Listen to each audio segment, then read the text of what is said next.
Hey y'all, I know you've gotten an email from me with this QR code and some of you are already using it and getting great results, but others of you had some questions. So I thought I would do a quick video to walk you through how this works. So I'm going to show you my iPad screen here and you can see that I'm going to hover my camera over the code.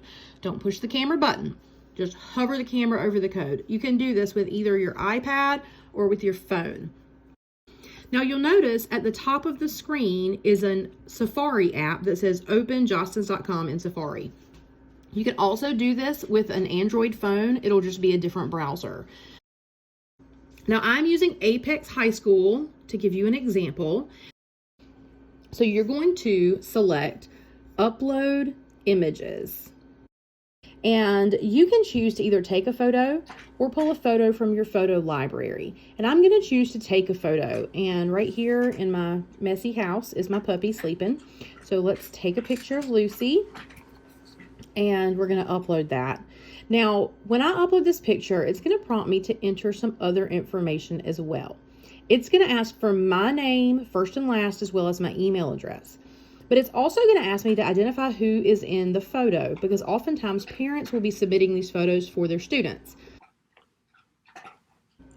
So we're going to identify that this is Lucy Griffin, what grade she's in, and you can include a description if you want to, although that is not required. It's then going to ask you to approve of the terms and conditions and submit the images. Easy enough, right? Now let me show you the good part. If we switch over here into Yearbook Avenue, and I'm going to go into plan and replay it. And this is going to give you that link that you need if you don't want to use the QR code.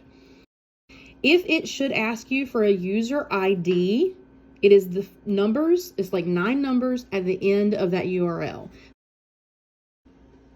All right, so let's go into our image library and let's see what happened to that picture of Lucy. Now, replayIt is no longer replayIt.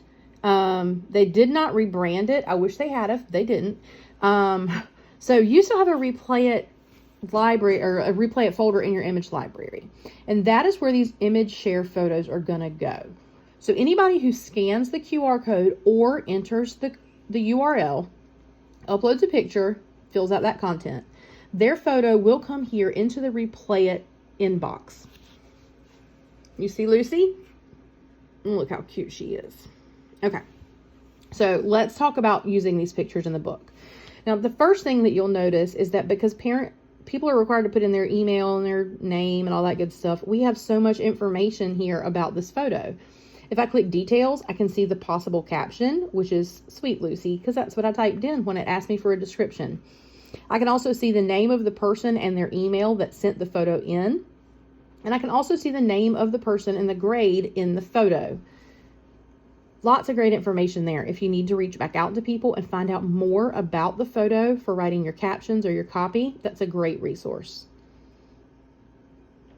Now, in order to use these in your book, you have to take them out of the replayIt folder because the replayIt folder, as well as the inbox staff, are quarantine folders. Any images that are put in these folders cannot be used in the yearbook. And that is because for a yearbook advisor that has a staff, we want the advisor to have a chance to look over the images and approve them before they're released for use in the book. So to do that, you're just going to click the image and you are going to drag it over into the appropriate folder in your image library. And once you drop it in that folder, it can now be used in your book. Now there's one more really important, really exciting thing, and that is that after I submitted that picture of Lucy to Apex High School's yearbook, I got a follow-up email. It says, "Thank you for submitting your photos. Now go buy your yearbook." How great is that? So now we have somebody who submitted a photo, we know they're going to be in it, and now we're telling them to buy the book. So I just think this is a great all-around way to get photos uploaded and to market your book all at the same time.